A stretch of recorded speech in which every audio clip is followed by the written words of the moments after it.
Welcome back to Confessions of a Founder, where we dive deep into the real journeys behind today's most innovative founders and their game-changing ideas. Today, I'm sitting down with Destin George Bell, founder of Cardio, spelled card.io, a fitness app that's changing the game by turning cardio into something like Pokémon Go. But here's where it gets real. After months of grinding through relentless fundraising and near burnout, Destin was about to shut down. Until Shark Tank slid into his DMs. His journey from almost giving up to striking a deal on national television is one you won't want to miss. So if you're looking for insights on resilience, innovation, and how AI is making fitness more accessible, stick around.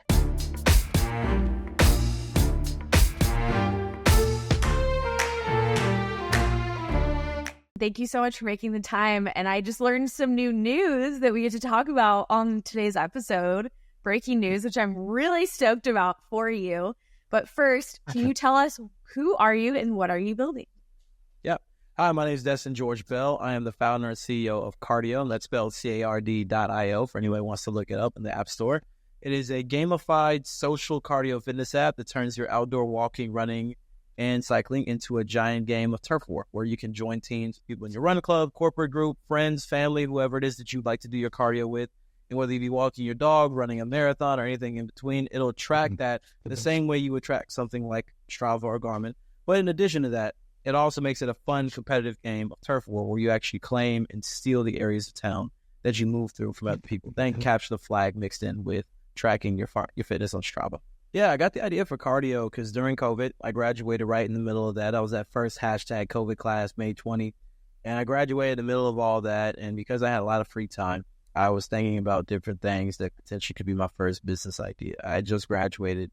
I knew corporate America was not a thing for me. So my focus at that point was what kind of business could I run that would give me the ability to raise capital or make enough money that I wouldn't have to get a job. And so one of the things I thought about was running, because during COVID, running was really taking off. You couldn't go to the gym. You couldn't go to these, group fitness events. Everything was individual. And of course, one of the easiest things to do with no budget, no people around, and just having nothing but neighborhood roads. And I never really liked running much. I ran when I was in high school, playing basketball and track and cross country. And since I graduated high school and stopped playing competitive sports, it's just something I never really actively did on its own. I would run as part of playing basketball or just run haphazardly, doing stuff with friends, but never actively just sit down and say, I'm going to run a mile today. And so I found myself with nothing better to do, starting to run, and I hated it. I wondered if you could make it more engaging. And then during that time, Pokemon Go was seeing this big resurgence because people were using it as an excuse to get outside and move. And so the question came to me, could you make Pokemon Go a running app? And so the idea became, could we gamify cardio fitness in a way that would be as fun as Pokemon Go, but still have the functionality of something like a Strava and Garmin? And eventually over, about a year and a half, 2 years of ideation and thinking about what the model for that would be, what would be an interesting way to gamify it, and what's something that's different than what other apps have done, like Zombie Run and whatever, done in the past. It became what it is today, as this giant social game of turf war. How many users do you have now? We are at 25,000 now. Okay, and where are the concentration of those users geographically? Yeah, predominantly Texas, California, and New York, spread out the U.S., but we have users in about 70 countries. Now, some of them are like just one random person in Uruguay. But we have, a couple of countries, especially out in Europe, that have like an actual legit user base out there who use the app pretty consistently. But the majority of them are United States, just about. Have you always known that you wanted to be an entrepreneur? Oh, yeah. The day I was born, I knew that. My mom tells the story all the time. I remember, or at least I don't remember, but she would tell me the story, and I remembered vicariously through her. But we went to McDonald's one day, and I can't remember, obviously, what exactly happened. But per what she told me, I was sitting watching. It was a late shift. Lady was running around. There was some lady in the back who wasn't doing anything. And apparently I told my mom, like, man, that woman is working her butt off. She must make a ton of money. And apparently my mom said, oh, no, that one right there, she probably makes minimum wage. That lady in the back probably makes all the money. She's a manager.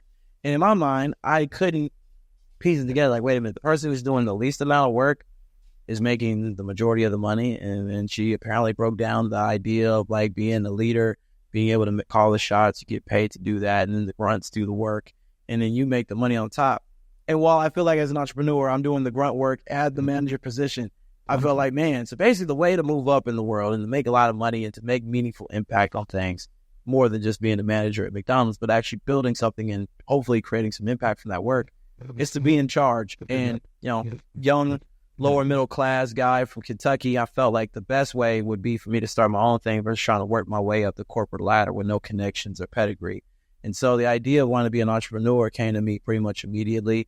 And so when I was 5 years old, I would sell my toys in my front yard or at school. I started shoveling snow, cutting grass, selling candy. I would go to like Sam's Club, buy a 52-pack of candy for $25, sell them for $1, make the profit, reinvested in more candy. Then I started doing wholesale, buying a box of candy, selling it to my friends for $40, just straight up arbitrage, buying it from Sam's Club, selling it to my friends who wanted to start making money like I was on that, flipping shoes. I even used to ghostwrite essays for people because I was a really good writer, and I would help write people's entrance exams or entrance essays or, essays for classes and whatnot, and just doing anything I could to make $1 for myself. And especially once I got old enough to get a real job, going to college, I just realized as I got a job that I don't really enjoy working for other people. I have a problem with authority, as my mom says.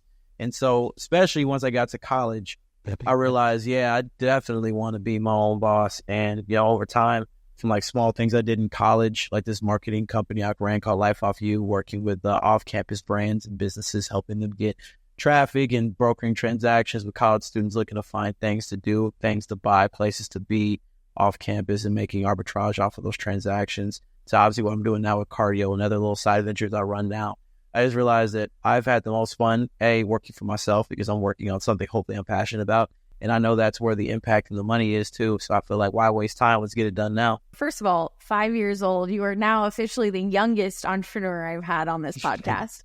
Nice. So congratulations. I know it probably has felt like a lot longer journey than many. But I guess I would be curious to know, so you talked a little bit about the 1 to 2 years once you were out there running, where you thought about, okay, it would be really cool if we could gamify this experience in some way. And you mentioned kind of playing with that idea. What did that first 1 to 2 years look like of your journey with cardio? Yeah, well, I imagine, as most founders do, that it was pretty standard. I was generally bouncing around this idea in my brain, and I had no idea if it was as good as an idea that I thought it was in that moment. I hadn't validated it. I'm also not a software developer. I'm also not a runner, so I'm not really even the core market for somebody who would use a running app.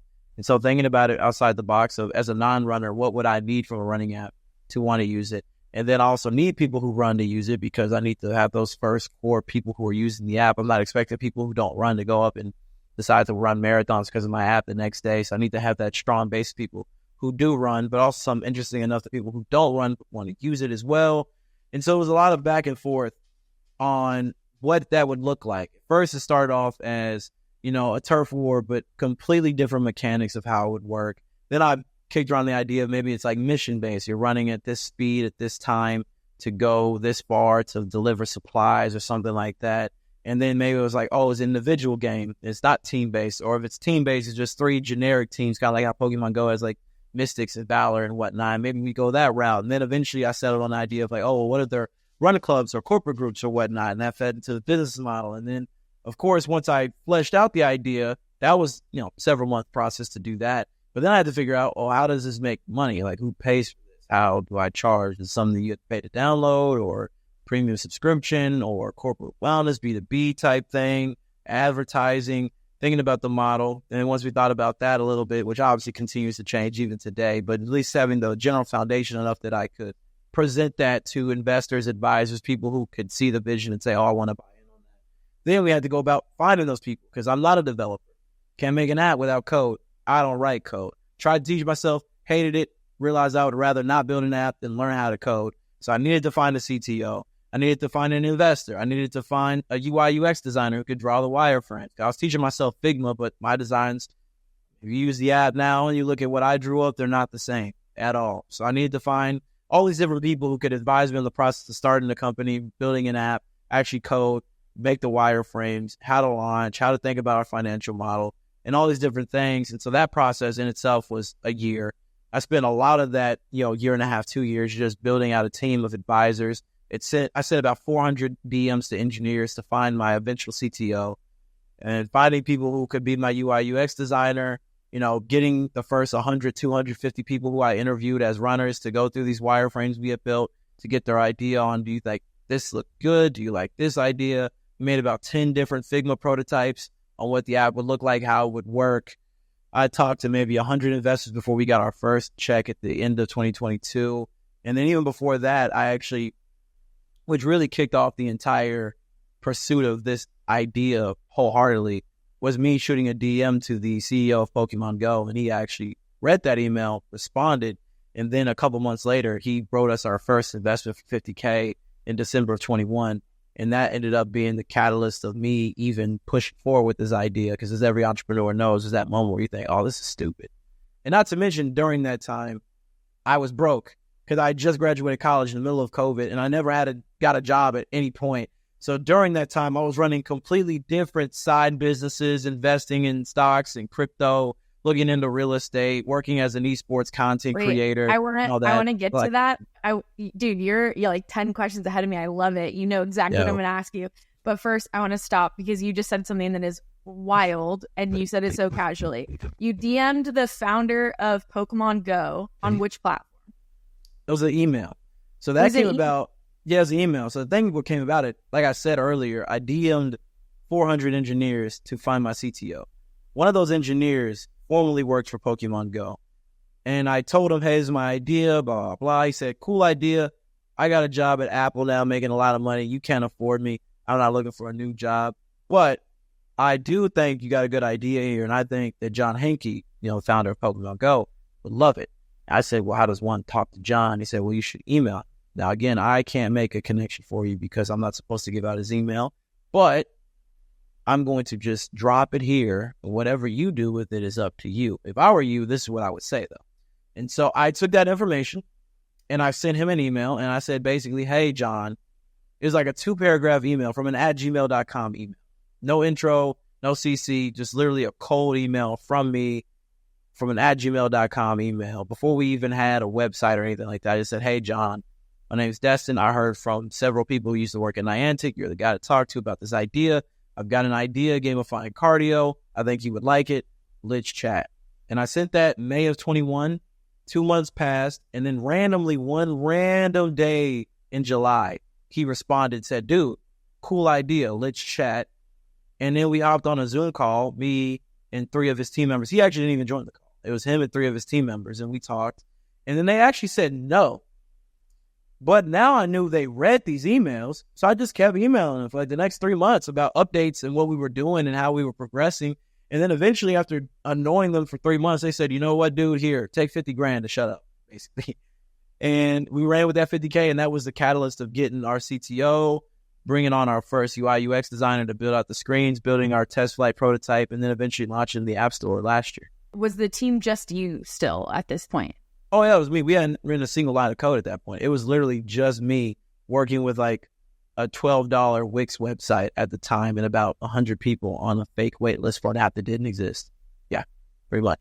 Wow. That takes a lot of courage and a lot of guts that many people don't have. Where does that come from? That's a great question. I think it comes from 2 places. It comes from, one, most importantly, my mother. Because my mother has always been my rock. She's always been my number 1 fan.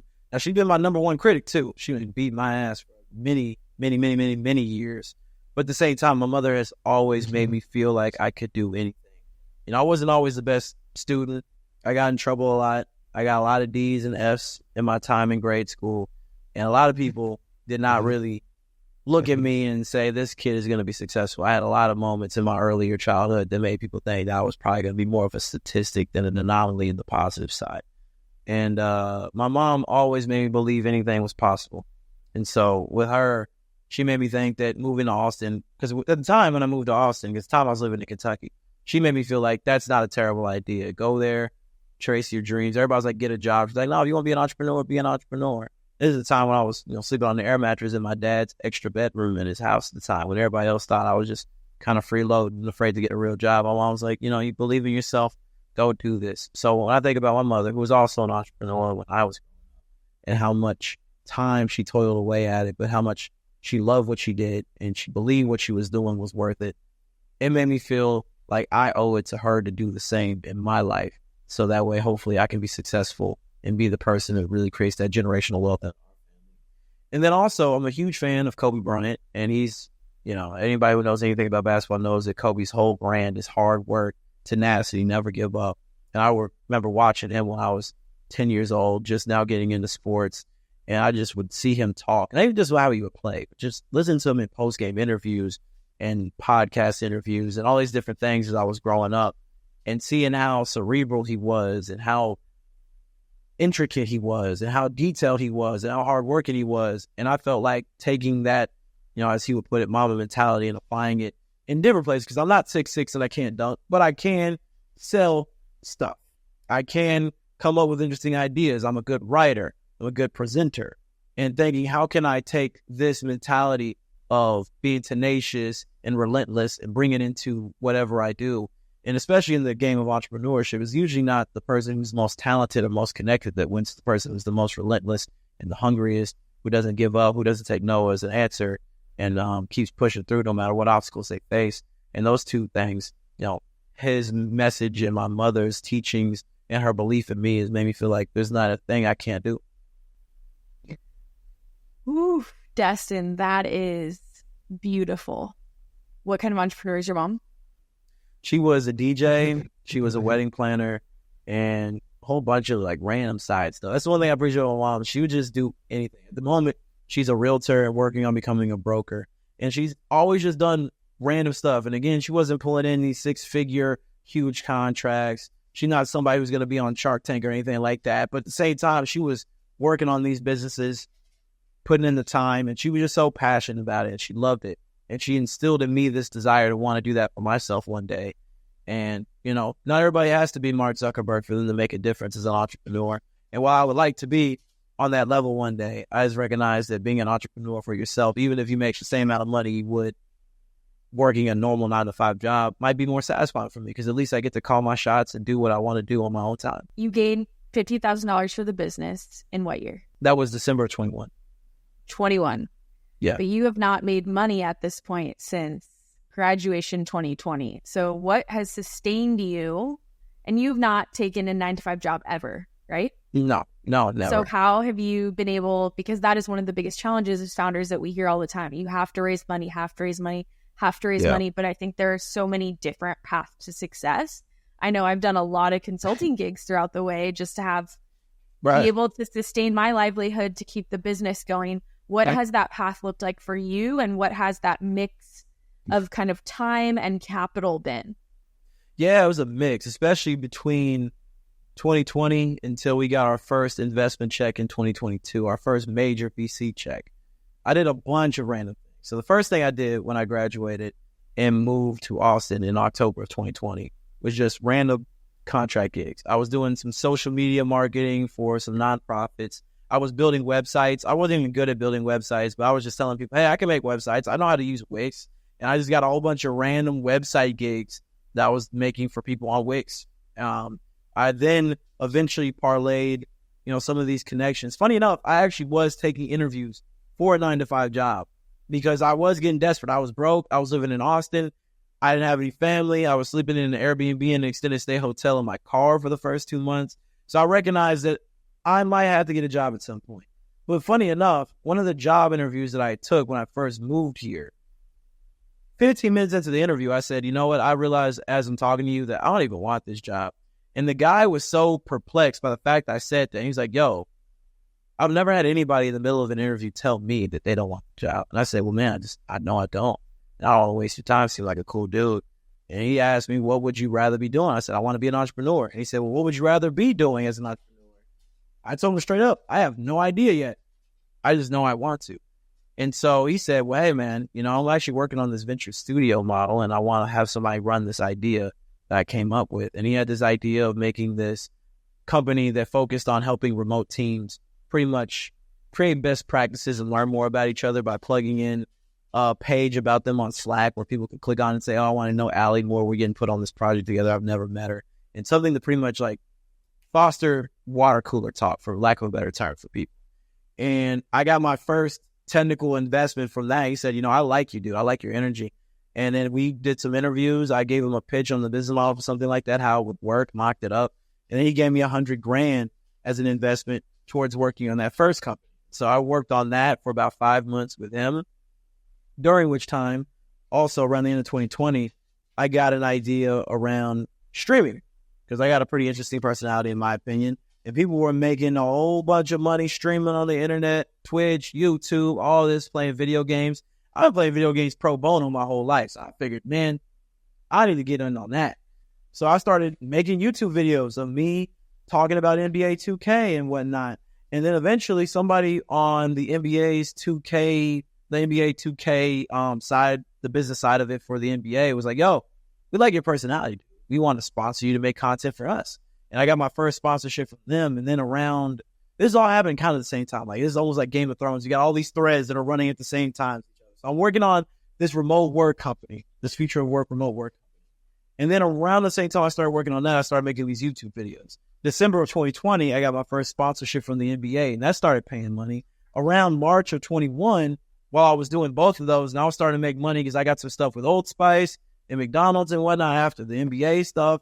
And then I just realized, you know what? I actually enjoy doing this more than this remote work thing. So I stopped doing that entirely, and then I started working full-time on the content stuff. And then I got that to being about, an $8,000 a month business, working with the NBA and all these other different brands, doing activations here, doing events there and whatnot.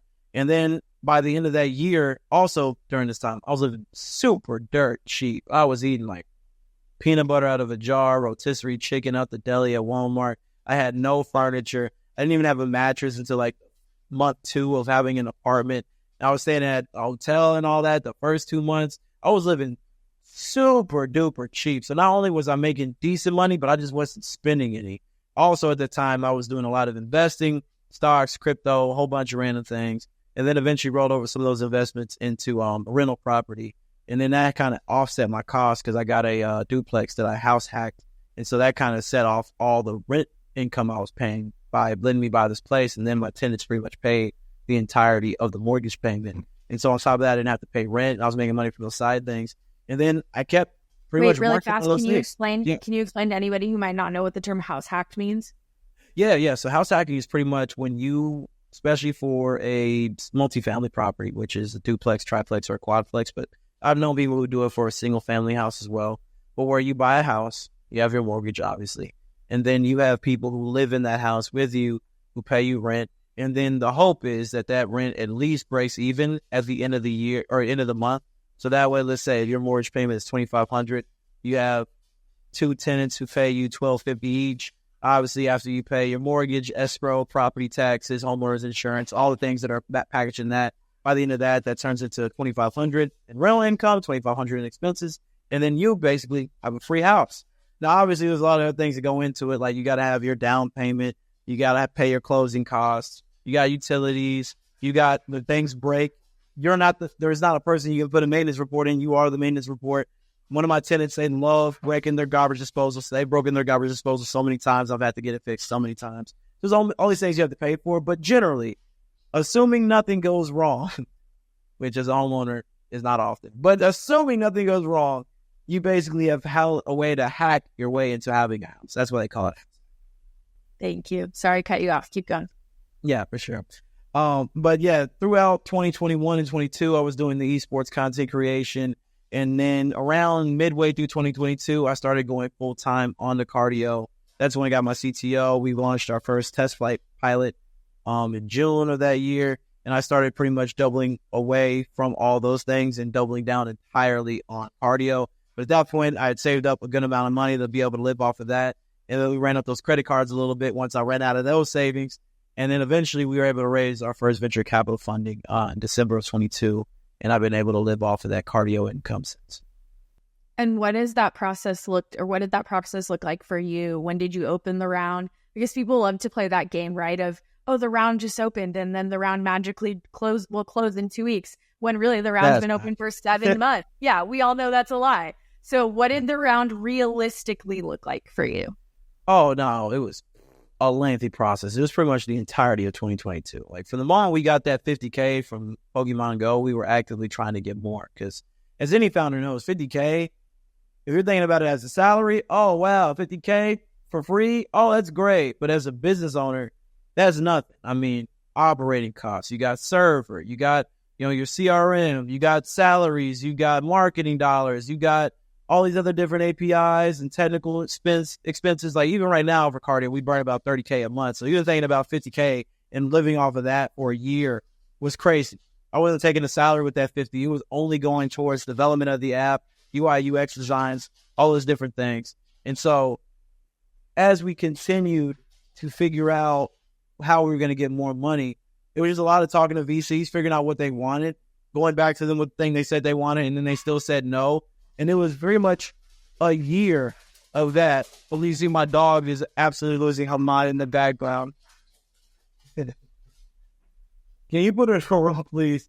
Because she's losing her mind. She's having the time of her life. I'm glad, because usually when I bring her to new places, first day, she's freaking out. So at least she's having fun. That whole year was pretty much the round. We spent that whole time figuring out how are we going to find an investor who wants to invest in this. And the thing about investors, I like this is my analogy I make.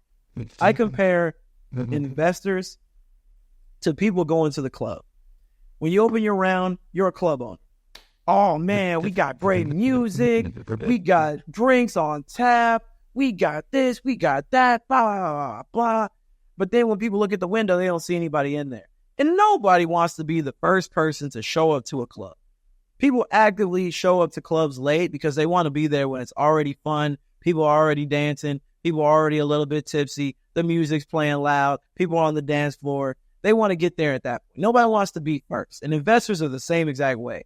Even if you have a great product, a phenomenal team, a rock solid, bulletproof business plan, all these different things, unfortunately, people will still say, but we want to wait until everybody else comes in. We want to wait for a lead investor. Now, mind you, anybody at any moment in time could be a lead investor. So when people say they want to wait for a lead investor, that means that, hey, we want to wait until people are already in the club. And so as a club owner, your job is figuring out how do you get people to go and be first into your club. And that was a tough process because, a consumer app, especially in 2022, the tides were shifting a little bit. Money was getting a little harder to come. Money was a little harder to come by. Investors a little bit tighter with stuff. They were kind of making that shift away from consumer and wanting to get more into B2B, recurring revenues, highly predictable churn, and figuring out exactly where you are, cash businesses, make them feel better. So we probably over that year talked to at least 150 investors, and we ended the year with only one VC who even gave us money. So yeah, that round was not a 2-week round. It was like a 12-month round. And then, so you had the first person in the club, right? Where do you go from there? Yeah, so we finally got our first person in the club. And luckily, between that first person... what did it take to get that particular person in the club? Yeah, well, see, here's the main thing I would tell founders, especially first-time founders who don't have a bunch of pedigree and a lot of connections from their family or the school they went to or whatnot. Because again, no, my family, not high pedigree. My dad is a bookkeeper at a label printing company. My mom was an audio-visual manager at my local church. So we weren't rolling in big corporate contacts or anything like that. So for me, luckily, throughout my time in college, I spent a lot of time networking, picking up, side projects around campus, building my business, building my brand, talking to people, and just making sure that I shook hands with anybody who seemed important or was in a position of power. And so fast forward to 2 years after I graduate, I'm hitting up some of my old contacts at the University of Kentucky, and I'm saying, yo, I got this idea for cardio. Here's what it is. I'm looking for investors. Funny enough, one of my first mentors, who actually even told me when I told him about the idea when I originally got in 2020, said, I don't get it. But funny enough, he didn't get it. But people don't always have to get it for them to support. And so he said, hey, I got a guy here who's actually working on a VC fund right now. Connected me to that guy. And then because of that guy having a bunch of mutual connections to me, he asked those people, what do you think about this Destin guy? And they all had nothing but positive things to say about me, about my work as an entrepreneur in college, about the work that I had done post-college, and then also just me as a person and my character. And so, to be honest, really all we had to do was show him the app, show him our plan. And then he said, hey, look, the only thing I know about these projections and your plan is that it's wrong. But the only thing that matters at this stage is that you're a founder who's willing to make those changes and who can learn quickly, fail fast, and learn from those mistakes and just not have the ego to not want to change things as they needed to. And he said, all right, here's $250K. It's so funny even because the day before we had our closing meeting, we flew to Kentucky because my CTO at the time, he lived in New York. I lived in Austin. And then the investor was in Kentucky. So we both flew to Kentucky. And the night before, obviously, I'm super nervous because we're pretty much out of that $50K. We both really need this money. And he's the only investor who's even seemed relatively close to giving us some money. And so at that moment in time, we were like, all right, man. The night before, we were up to like 2 a.m. We were reading this book called Venture Deals. And we're like, all right, if he asks about anti-liquidation preferences, what are we going to say? We're going to say this. Okay. And then what about these pro rata rights? We're going to say, boom, boom, boom, boom. We go to the meeting the next morning. And then I literally like broke out all the stuff we were going to talk about. He's like, nah, man, I don't even want to see all that. Just tell me about you. Tell me about the plan. Like, are you sure? I was actually kind of mad. I'm like, bro, I spent all night preparing this. You don't want to talk about anti-liquidation preferences? Like that. Okay, fine, whatever. And then we walk away from that meeting after like an hour. And he's like, yeah, dude, I'll cut you a check for $250. And that was it. And so the lesson I learned from that is that especially as an early stage founder in a market like it is today, where money is hard to come by and you have to be very competitive in order to get it, the first thing and the most important thing you can do is build a strong network before you need the money. So when you ask, people already know enough about you to say, that's the kind of guy or girl that I would want to invest in. And that's the only reason we got the money, really.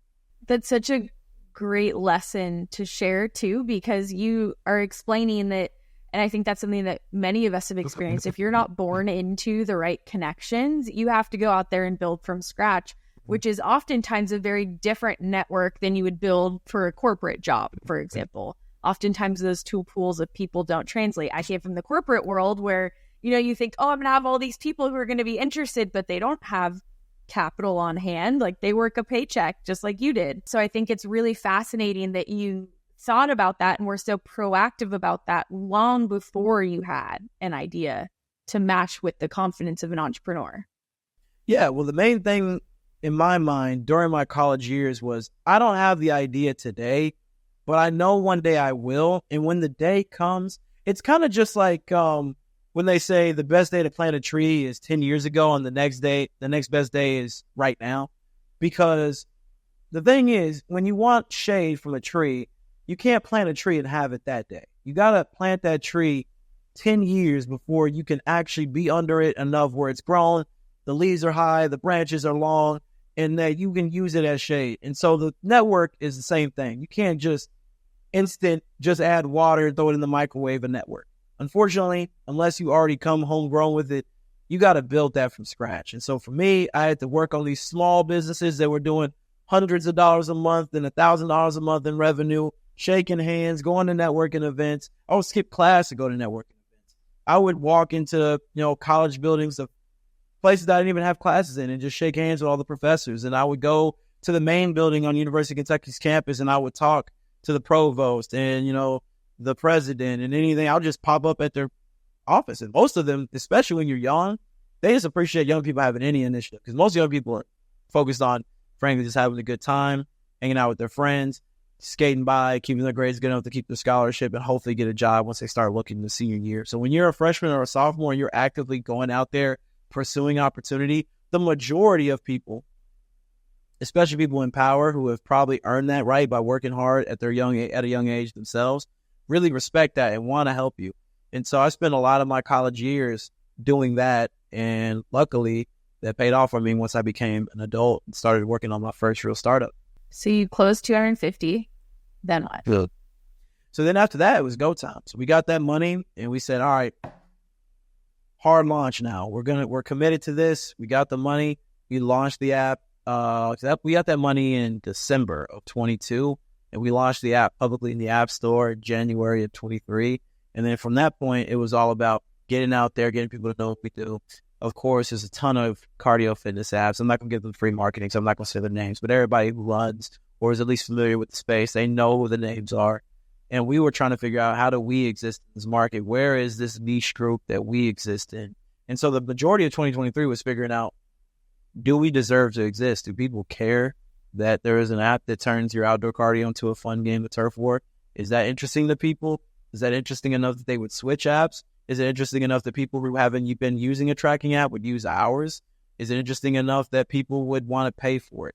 In 2023, it was just discovery, spending money to figure out where it sticks, advertising on running websites, going to run clubs and doing demos of the app while we would run, running ads on Instagram, Google ads, sponsorships of major running groups, of marathons, of 10Ks, of 5Ks, traveling to running conferences, traveling to conferences about fitness in general, even if they weren't running oriented, creating memes on TikTok, talking to influencers and getting influencers to make posts about us on Instagram and TikTok, just throwing stuff at the wall and seeing what stuck. And then every week we just analyze the data. We did this. What did we see? An uptick in downloads? Did we see an uptick in daily activity? Did we see an uptick in social mentions? Did we see an uptick in people's satisfaction with the app? What are the ratings in the App Store looking like? What are the activities that we're doing that are the highest benefit to the cost that we're spending? Because, we get a lot of people when we do an influencer, activation, but can we spend $3,000 every time we want a couple hundred users? Probably not. It's not really efficient. But maybe we go to a run club. We can go to Run Club for free. Only thing Run Club costs me is running 3 miles. I can do that. But I can get 10 to 15 people to download it, and I can get a Run Club signed up for it. And maybe we can even make some money if they want to be a premium member. 2023, which is all about figuring out, do we deserve to exist? Who cares that we exist? And how do we start making money and become a business instead of a fun app?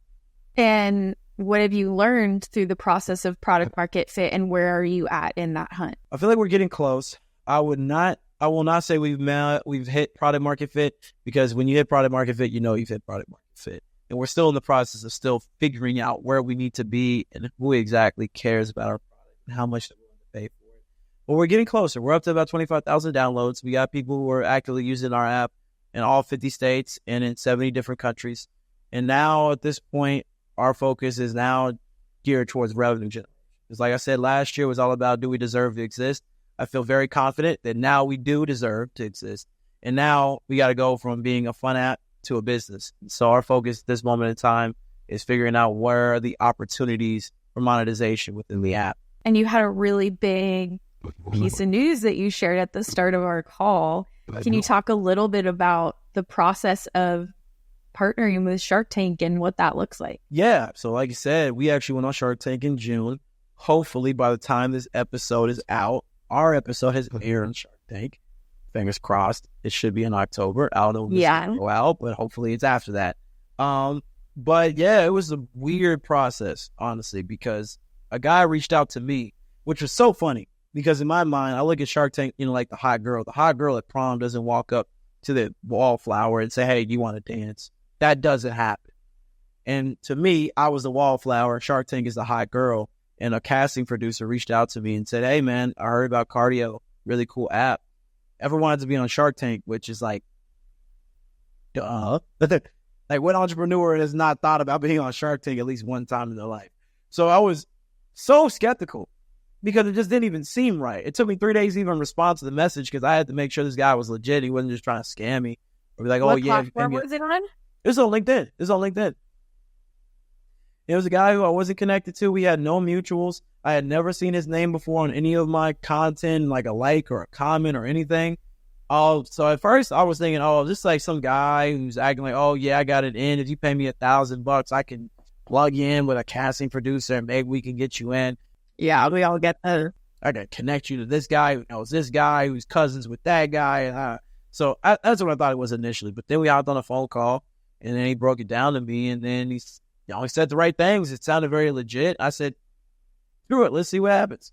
And through that very lengthy process of applying, sending videos, going through background checks, all the things that go into the process of getting on Shark Tank, we finally got on. And then we filmed in June.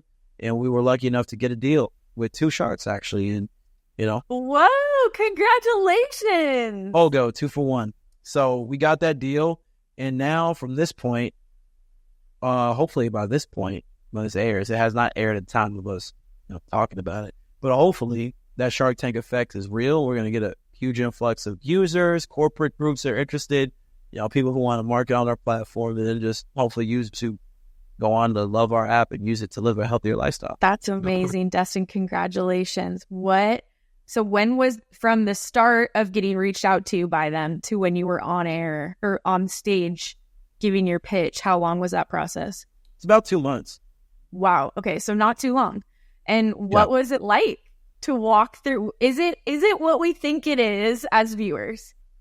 I would say if you're an entrepreneur who's ever raised capital, then yes. If you've never raised capital before, if you're a cash business or you just haven't got to that stage of your company, it's very different. So I'm not allowed to talk about any of the details that are not public, but the things I can say is that it's a lot like a normal venture capital meeting, just with cameras, and you're standing in front of a whole bunch of really wealthy, famous people instead of just people on a Zoom call or something like that who you don't really know much beyond them being partner at some fund.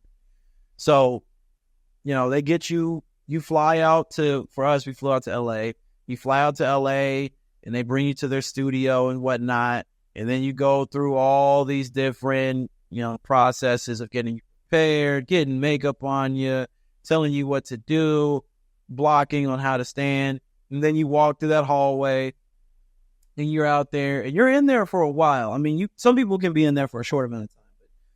The episodes make it seem like, it's a 10, 15-minute pitch. I was in there for about an hour, like better part of an hour. And you're in there talking the same way you would in a VC meeting. It's different. It feels different. You're in a big room. You got bright lights on you. The people in front of you are billionaires or on their way to being a billionaire. They're all famous. You've probably been watching them for the better part of a decade, maybe even longer, depending on how old you are and how long you've been watching Shark Tank. And you're having conversations about your CAC and your LTV and your marketing strategy and your competitors, the same way you would with any other VC. And in a weird way, the least nervous part of the entire process to me was the actual pitch.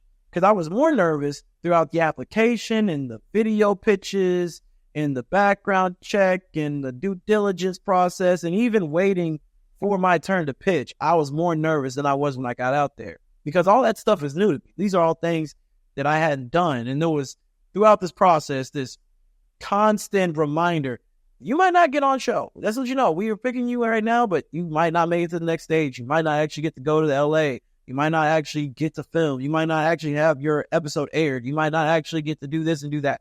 And so throughout that process, I was always nervous. Like, is something going to happen that's just going to sweep this under my rug, sweep this under the rug and like knock it over my, take it under me and just disappear. And it wasn't until I actually walked out there, I'm like, sorry for my French, but oh shit, this is actually happening. And I was shaking. I was really trembling. I was out there in front of the big doors before you walk through the hallway, and I'm getting mic'd up, and they got the cameras on me, and I'm visibly shaking. Like, I'm trembling. I'm literally trembling. And somehow, as soon as I walked out there and I said, "Hi, Sharks, my name is Destin George Bell," this calm just set in on me. Because at that moment, I realized, oh shit, this is the same pitch that I've done 1,000 times. The only difference is that's Mark Cuban. But I know what I'm doing. I've done this 1,000 times. And this is no different. They're just more famous than all the other people. And now I have an audience of people to watch me do it. And it just felt almost easy. I wouldn't say easy because easy is a strong word, but it felt natural. It didn't feel any different than anything else I've ever done before at that point. Wow, what a full circle moment. In 40 minutes, we went from you staying up all night with your CTO going over, like all of the terms that get used in a discussion with a potential investor to being on literally the country's biggest stage of a boardroom. So congratulations. What an incredible ride over just a couple of years. That obviously has a bunch of up and downs to it. How do you stay even, and what does the self-care process look like for Destin throughout all of this journey? Yeah, that is a really topical question because up until the beginning of this year, there really wasn't much of a self-care routine. I did the bare minimum of what was required: sleep, eat. But I just worked a lot. I traveled a lot in 2023. I was traveling a lot in 2022 to meet investors and get the app out there. In 2021, I was spending all my time ideating and working on all these different things. So I was investing in real estate and crypto and stocks and working as a content creator and working on this remote work thing and still ideating on this. And then 2020, I was literally living out of my car trying to get to a point where I was even break even enough to be able to afford an apartment. So up until 2024, I really had no moment of rest. It was just constantly the next thing, the next thing, the next thing, the next thing, the next thing. And so 2024 was a weird year because on one hand, we got this super high of Shark Tank. But before Shark Tank, I was in a really low spot because we had run out of that initial funding that we had gotten. And we were in the process of raising more, but it was taking longer than we expected. And so we literally ran out of money. Now, we got lucky. We were able to do an equity crowdfund for another $60K from users and from other investors who wanted to add in a little bit of money here and there. But during that time, my CTO at the time, he left. He got married, needed to make more money, living in Manhattan with his fiance, wanted him to have something more stable. Running out of money right before you get married for your startup, usually not the best way to start a marriage. So he ended up getting a full-time job. My other employee at the time, he also left because he wanted to start his own company. So I lost my team pretty much overnight. Then we ran out of funding. And then we were just broke, didn't have a real direction of where we wanted to go. And I was keeping the company alive by myself, keeping the servers up with credit cards and my own capital, making stuff happen. Like, literally, what's so funny? It's so funny, especially if this airs after Shark Tank, because when I went on Shark Tank, I was so confident. But what a lot of people don't even know is that while I was on Shark Tank, which this was in June, we still hadn't got these, even though we had closed investments, we still hadn't got the wires. So I was still paying for everything out of pocket. And then I had run out of money myself. And literally the day of Shark Tank, we ran out of money to the point we had a $90 bill for Google Firebase. Could not pay it. So the app didn't even work the day we filmed Shark Tank.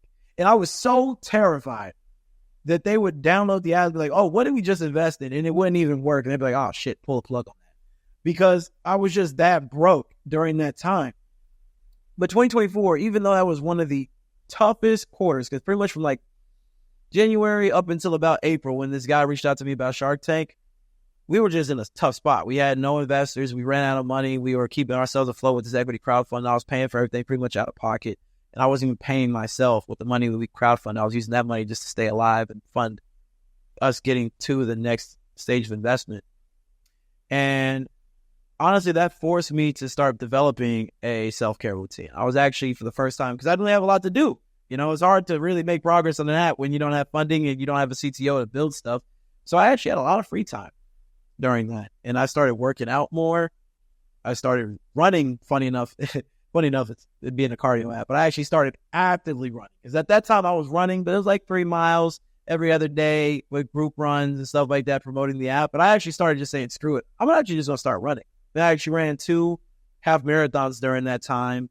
I started weightlifting. I put on like 30 pounds of muscle. I got really invested into playing chess.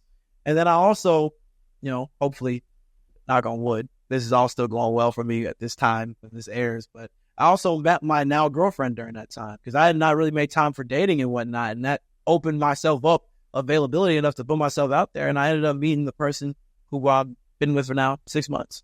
And so I hate the fact that it took being broke and being pretty much at my wit's end with the business and almost folding it. But it required me to take a step back and realize that, hey, look, sometimes you got to take some time because you can't pour out of an empty cup. And fitness, reading, chess, and all these other little small things that I started picking up during that time really helped me through a tough time. And have also given me the energy and the wisdom to be able to push through, other tough times that might come past, when this episode airs. In the 90 days between the funding, the first round of that round of funding running out, and then you getting the call from Shark Tank, what kept you going throughout those days to say, no, I'm going to wake up today and keep working on this? What made you not almost fold, like you mentioned? I'm going to be honest with you. Sometimes I don't even know. I really think about why did I not? Because at any moment in time, from the network I had built, from the connections I had made, and from the experience I had gained, I really could have at any moment just said, screw it, and just probably got a job making, at least near six figures, if not six figures. More reasonable hours, 401k, health insurance, all the necessities, all the things adults should have. And I wondered, why did I not? If you ask me, have you ever thought about just going to get a job? But I just believed so thoroughly that what I was doing with cardio was going to work that I never, even in the moments where I questioned myself if I should give up, I never could pull the plug on. I just believed so deeply that what I was making was valuable. Because throughout the process where the app was crashing because we were running out of money and the servers would be down one day because I forgot to pay this bill and this and that, we would have people who would actively text me or DM us on Instagram and cuss me out about the fact that the app went down.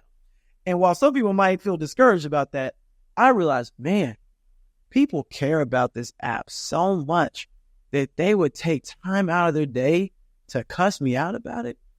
Like, I can't give that up. It takes a lot of energy to track somebody down, to type in all caps F you in this app. That takes a lot of energy because you got to love something to hate it. So my mom's like, man, I need to figure out how to make this work. And I just can't give up on it because at this point, it's my baby. It's almost like a kid who's having a bad couple of grading periods in school. You're not going to just give up on them. You just need to invest in them and figure out how you can teach them and get them through that tough patch. And luckily, it was almost even hilarious to me that we got reached out to by Shark Tank at the time we did. Because the time he reached out to me, I'm like, buddy, if you knew what was going on under this engine, you would not want to drive this. But it felt like divine intervention, as if the Lord himself was saying, yo, you could have gave up several months ago. In fact, what's even crazy to me, and I think about this all the time, and me and him are still on good terms, but my CTO around the end of 2023 was like, hey, man, we had a good run. It didn't blow up. It's not an overnight sensation. We were running out of funding. We might not be able to get more. Like, nobody would blame you if you folded. And even that investor who gave us money in 2022 said, hey, I will give you more money. But before I give you more money, I want to know, is this something that you want to do? Your CTO's gone. Your chief product officer left. I can see it in your eyes, man. You're tired. Like, is this what you want to do? Because he literally told me I would fund another company because I'm investing in you more than I'm investing in Cargill. I would give you money to fund your next startup if you don't want it to be for this one, if you want to move on to something else. And I told him, no, man, I believe wholeheartedly that what I'm doing, and I'm willing to suffer for my art. I believe in it that deeply. And I'm glad I stuck with it. Sounds like there have been people who've come into the journey and left. What is the process that you go through personally to vet people to ensure that they're the right fit for you to work with culturally and professionally? And maybe any of those other intangibles that you think about in partnership, whether that's a team member, a co-founder, an advisor. There's lots of different people that come through the startup world as an entrepreneur that you have to kind of vet really fast. Is this person real or legit? And they might be legit, but are they the right fit for me in this company? What are those steps that you go through? Yeah, the main two things that I do, and it's a little bit different now because now we've got a little bit more resources than I had before. But now I'll reach out to them whatever way I met them, whether it be an in-person thing, LinkedIn DM, referral from somebody else.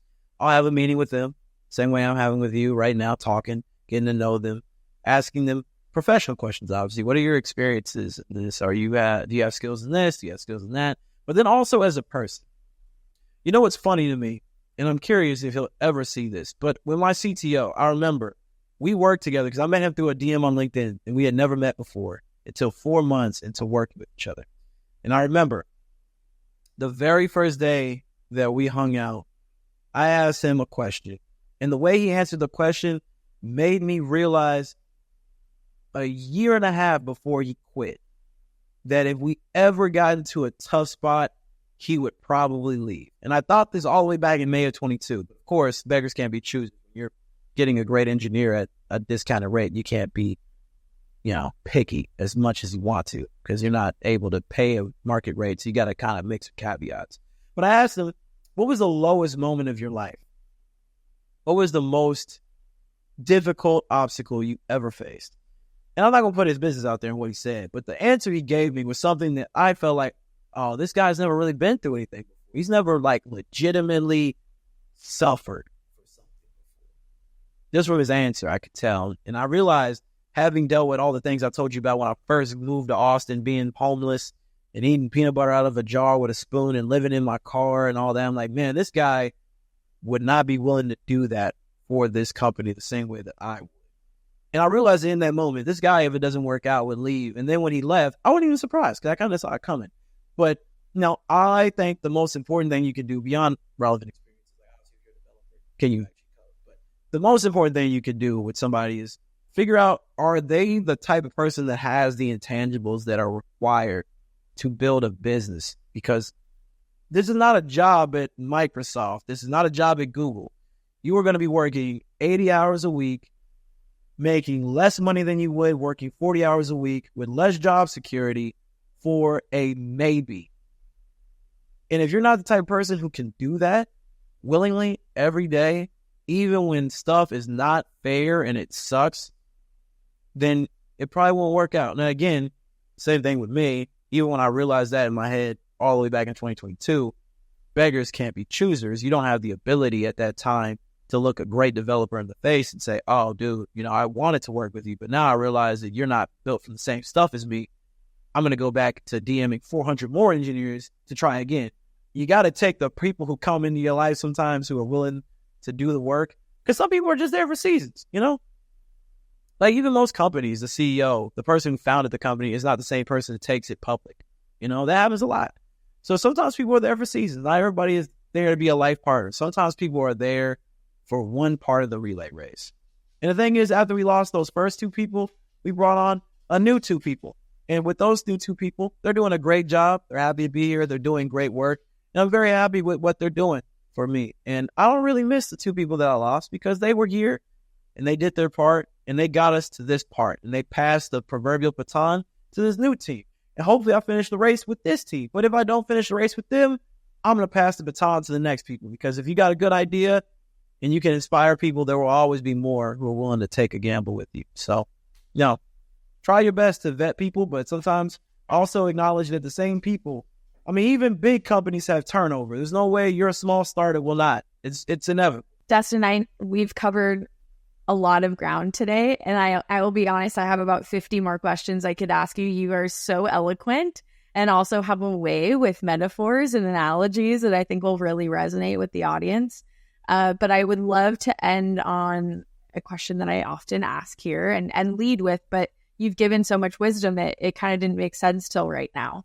You've provided so much advice to the audience today through your own learnings by action. What is some advice, or what is the best piece of advice that you've ever received or learned through an experience with others? Yeah, I've gotten a lot of good advice in my years. Oh, man. Just picking one is tough. I think the one I'm going to go with, because I feel like it is a through line of all my experiences and all the things that I've talked about on this call, would be that there's no substitute for experience. No matter how much theory, no matter how many founders you've worked under, no matter how many books you've read, no matter how many podcasts you listen to, there is not a single thing you can ever do that will prepare you being an entrepreneur until you become an entrepreneur. And so the only way to learn is to do it. Even the idea of like driving a car. Most people get their license when they're 16 and they have to go get a test, learn how to drive, all that different type of stuff. More than likely, especially if you're born in the States, in a big city where you have to drive to get places, you've been a passenger in a car for the better part of your entire life. And yet, being in a car almost every day for the first 16 years of your life, you didn't learn how to drive until you actually got behind the wheel, grabbed the steering wheel, and put your foot to gas. And being an entrepreneur is that times 10, because nothing I could have done could have prepared me for all the things that went into cardio. I read all the books, and I've mentored under all these great founders. And I watched Shark Tank religiously for a decade. And I did all these different things you're supposed to do. And just like Mike Tyson said, everybody has a plan until they get punched in the mouth. I said, oh, I'm going to do this. It's going to go like this, blah, blah, blah. And I realized, oh, no, I'm an idiot. I didn't even know that I didn't know this thing. And because of that, I meet a lot of people, because I'm young myself, I'm 26. I just turned 26 like last weekend. I talk to a lot of people who are my age, maybe even a little bit older, who tell me, oh, I want to do the entrepreneur thing, but I'm just waiting until I'm ready. I want to go get a couple of years of corporate America, learn some things, build a strong savings, this.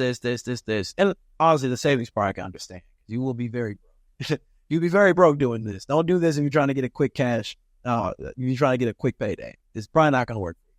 But I always tell people, like, hey, look, if you want to go the corporate route to build some income and get some slightly relevant industry experience or industry connections, by all means, go for it. But if you think that working that consulting job at Deloitte is going to prepare you to be a tech entrepreneur, buddy, you might as well just go ahead and start now, because the only way you're going to learn is by screwing up on your own as many times as possible and learning from those mistakes.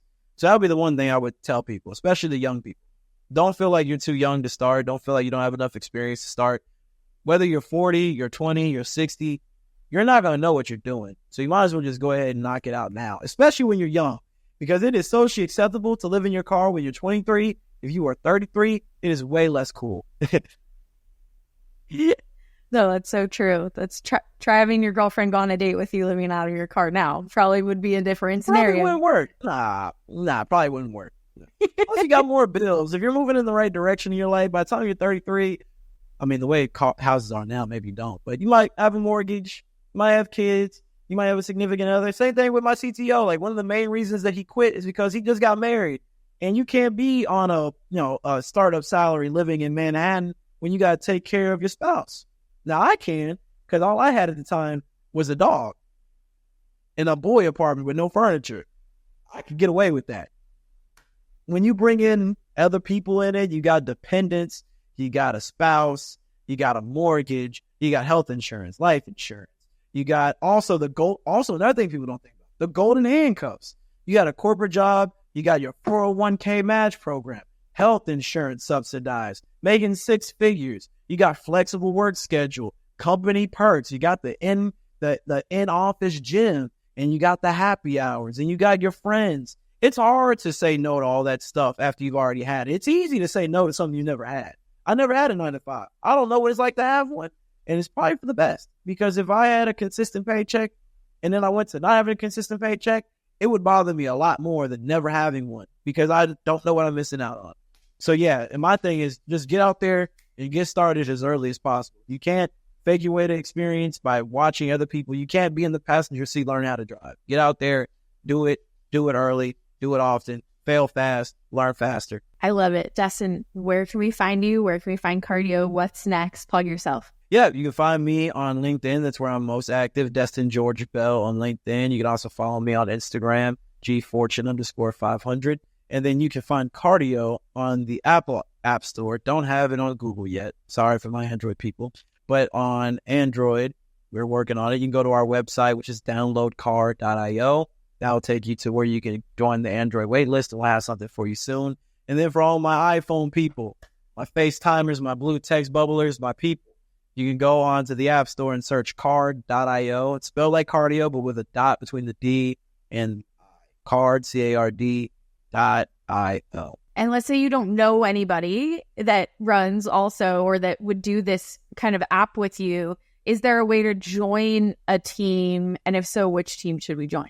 You can always join the Cardio team. We will happily accept you. But for the people who are running in areas where they don't have run clubs, or they're not a part of a run club, or they just want to use it as an individual, we have a generic blue, green, and red team that you can join without having to be a part of any specific group that you can use as an individual as well. Amazing, Destin. It has been a pleasure to meet you. I can so see why we were introduced. Thank you for joining Confessions of a Founder. I appreciate you for having me, Allie. Thank you. And that wraps up another inspiring episode of Confessions of a Founder. Huge thanks to Destin George Bell for sharing his journey from the brink of shutting down to landing a deal on Shark Tank. If Destin's story resonated with you, be sure to subscribe, like, and share this episode with others who need a reminder of what persistence and innovation can achieve. We drop new episodes every Tuesday, So mark your calendar for more incredible founder stories. Thanks for listening, and until next time, I'm Allie Berger.